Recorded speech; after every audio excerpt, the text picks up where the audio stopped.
Hello friends, नमस्कार। हमारे YouTube channel पुस्तिका में आपका स्वागत है। आज के इस गहरे विश्लेषण में हम कुछ बहुत ही बेहतरीन लेकर आए हैं। बिल्कुल, और मैं तो इस चर्चा के लिए बहुत ही एक्साइटेड हूँ। हाँ, लेकिन शुरू करने से पहले एक सवाल जो अक्सर हमारे श्रोताओं के मन में आता है, पुस्तिका सीरीज क्यों इम्पोर्टेंट है? तो देखिए, इसका सीधा सा जवाब है क्योंकि यहाँ किसी भी बुक को डिटेल्ड पार्ट वाइज एक्सप्लेन किया जाता है, जिसकी वजह से हमें मैक्सिमम नॉलेज एक जगह ही मिल जाता है। और हमें मल्टीपल वीडियोस भी स्क्रॉल करने की जरूरत ही नहीं पड़ती। एग्जैक्टली, समय बचता है और फोकस बना रहता है। सही बात है। तो आज हम फाइनेंशियल नॉलेज की एक सीरीज द फाइनेंस पुस्तिका में बहुत ही important book Rich Dad Poor Dad book की बात करेंगे। अरे वाह, ये किताब तो मतलब पर्सनल फाइनेंस की दुनिया में एक मास्टरपीस है। एकदम सही कहा। रॉबर्ट कियोसाकी की ये बुक दुनिया की सबसे फेमस पर्सनल फाइनेंस बुक्स में से एक है। इसे पढ़ना इसलिए जरूरी है क्योंकि ये पैसे, इन्वेस्टमेंट्स और फाइनेंशियल फ्रीडम के बारे में हमारी पुरानी सोच को बिल्कुल बदल देती है। हाँ, जो सोच हम बचपन से सुनते आ रहे हैं उसे पूरी तरह पलट देती है। बिल्कुल। और मोस्ट इम्पॉर्टेंट बात, कि फाइनेंशियल नॉलेज हमारे यहाँ स्कूल या कॉलेज में नहीं पढ़ाया जाता, या तो इसे पूरी जिंदगी अपने एक्सपीरियंस के साथ सीखा जाता है, धक्के खाकर। सही कह रही हैं आप। हाँ, या फिर अच्छी किताबों के माध्यम से, जो राइटर का असली मतलब जो ओरिजिनल एक्सपीरियंस होता है। तो आज की ये विस्तृत चर्चा एक दिलचस्प कहानी और सवाल जवाब के रूप में होगी, जहां हम इस किताब की प्रस्तावना की गहराइयों में उतरेंगे। तो चलिए शुरू करते हैं। इस किताब की प्रस्तावना ना रॉबर्ट से नहीं बल्कि इसकी सहलेखिका शैरॉन लेक्टर की एक बहुत ही सच्ची कहानी से शुरू होती है। शैरॉन लेक्टर की कहानी।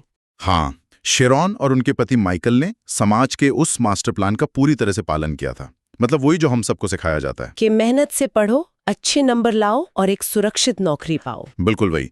शैरॉन एक टॉप अकाउंटेंट बनी और उनके पति एक पेटेंट वकील बने। दोनों ने कड़ी मेहनत की, बहुत अच्छा पैसा भी कमाया। तो फिर प्रॉब्लम कहाँ आई? प्रॉब्लम ये थी कि रिटायरमेंट और बच्चों की पढ़ाई के लिए उन्हें खूब ही बहुत संघर्ष करना पड़ा। किसी भी पेंशन योजना ने उनका साथ नहीं दिया। अरे, अगर उन्होंने सब कुछ सही किया, अच्छी पढ़ाई, अच्छी नौकरी, तो फिर गड़बड़ कहाँ हुई? मेरा मतलब है, क्या अच्छी शिक्षा अब सफलता की गारंटी नहीं रही? यही तो सबसे बड़ा सवाल था। इसका जवाब शैरॉन को 1996 में अपने 15-16 साल के बेटे से मिला। वो स्कूल से बिल्कुल ऊब चुका था। टीनेजर्स अक्सर स्कूल से बोर हो जाते हैं। हाँ, लेकिन उसका सवाल बहुत लॉजिकल था। उसने कहा, मैं वो विषय क्यों पढ़ूं जो असल जिंदगी में मेरे कभी काम ही नहीं आएंगे। बाप रे, ये तो सीधा सिस्टम पर सवाल था। शैरॉन ने क्या कहा फिर? जाहिर है, एक माँ होने के नाते शैरॉन ने उसे अच्छे नंबर और कॉलेज का वास्ता दिया, लेकिन बेटे ने पलटकर बिल गेट्स, माइकल जॉर्डन और मैडोना का उदाहरण दे दिया। अच्छा, क्योंकि वो लोग स्कूल के टॉपर नहीं थे, फिर भी बेहद अमीर बने। एग्जैक्टली। बेटे ने यह भी बताया कि आज डॉक्टरों की भी वो कमाई नहीं रही जो पहले होती थी, और नौकरियों में कोई जॉब सिक्योरिटी भी नहीं बची है। ये तो बहुत गहरी बात कह दी उस बच्चे ने। ये तो वैसा ही है जैसे आप किसी पुराने नक्शे को देखकर एक नए शहर में रास्ता खोज रहे हो। बहुत सही एनालॉजी दी आपने। मतलब दुनिया बदल गई, लेकिन माता पिता की सलाह वही 1945 के जमाने वाली ही रही। बिल्कुल। और शैरॉन को भी ये बात समझ आ गई थी कि पुरानी सलाह काम नहीं करेगी। लेकिन देखिए, जब स्कूल हमें पैसे के बारे में नहीं सिखा रहा, तो फिर एक माता पिता अपने बच्चों को ये ज्ञान कैसे दें? शैरॉन ने इस समस्या का क्या हल निकाला?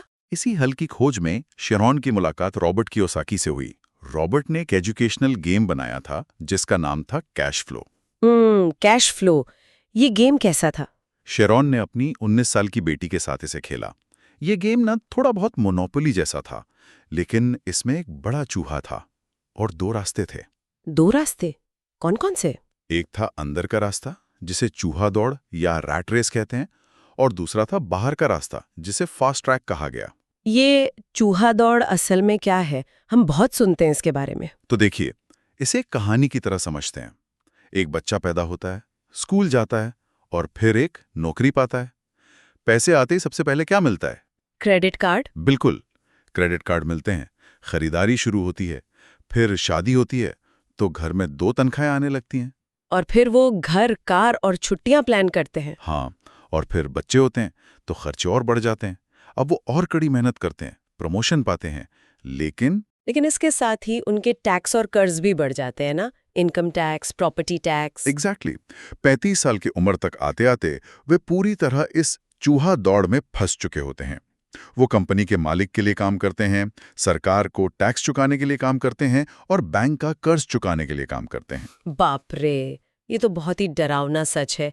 मतलब हम सभी कहीं ना कहीं अनजाने में इसी चूहा दौड़ में दौड़ रहे हैं। हाँ, ज्यादातर लोग इसी में फंसे हैं। एक ट्रेडमिल की तरह, जहाँ पसीना तो बहुत बह रहा है लेकिन हम पहुंच कहीं नहीं रहे। तो फिर इस दौड़ से बाहर निकलने का रास्ता क्या है? इस दौड़ से निकलने का सिर्फ एक ही तरीका है, और वो है अकाउंट्स और इन्वेस्टिंग में निपुण होना। मतलब वित्तीय ज्ञान।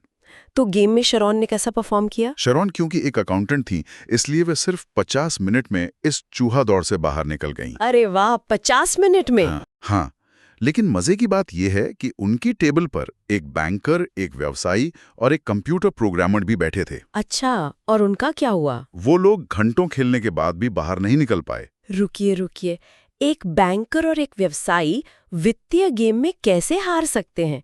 क्या उन्हें पैसे की समझ नहीं होती? यही तो इस पूरी प्रस्तावना का सबसे बड़ा आहा मोमेंट है। शिक्षित और स्मार्ट होने का मतलब वित्तीय रूप से साक्षर होना नहीं है। मतलब एकेडमिक एजुकेशन अलग है और फाइनेंशियल एजुकेशन एकदम अलग है। बिल्कुल। वो लोग ना अपनी पर्सनल बैलेंस शीट और इनकम स्टेटमेंट का आपसी संबंध ही नहीं समझ पा रहे थे। संपत्तियों और देनदारियों के बीच का फर्क। हाँ, जब वो व्यवसायी गेम में हारने लगा तो चिढ़कर बोला, मेरे पास इन सब कामों के लिए अकाउंटेंट और वकील हैं। तो रॉबर्ट ने क्या कहा? रॉबर्ट ने एक बहुत कड़वा सच बताया। उन्होंने कहा, क्या आपने देखा है कि आपके अकाउंटेंट और वकील भी उसी ट्रैफिक जैम में, उसी चूहा दौड़ में फंसे हैं जिसमें आप फंसे हैं? उफ, ये तो बहुत तगड़ा जवाब था।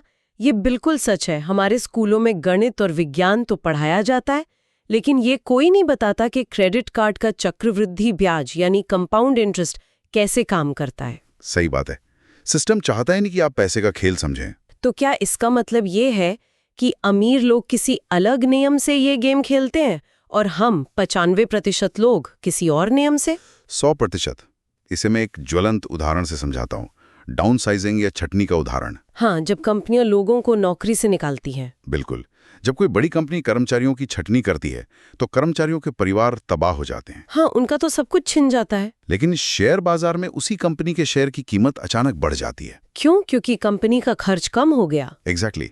कर्मचारी जो पुराने नियमों से खेल रहे हैं वो हार जाते हैं, जबकि कंपनी के मालिक और निवेशक जो नए नियमों से खेल रहे हैं वो जीत जाते हैं और ज्यादा अमीर हो जाते हैं। ये तो आंखों से पट्टी हटाने वाली बात है। यहीं से रॉबर्ट के 2 डैडियों की विचारधारा सामने आती है। उनके पढ़े लिखे डैडी, जिन्हें वे पुअर डैड कहते हैं, वो कहते थे स्मार्ट बनो और कॉर्पोरेशन में सुरक्षित नौकरी पाओ। और उनके अमीर डैडी की क्या सोच थी? अमीर डैडी कहते थे कॉर्पोरेशन के मालिक बनो और ये सीखो कि स्मार्ट लोगों की सेवाएं कैसे ली जाएं।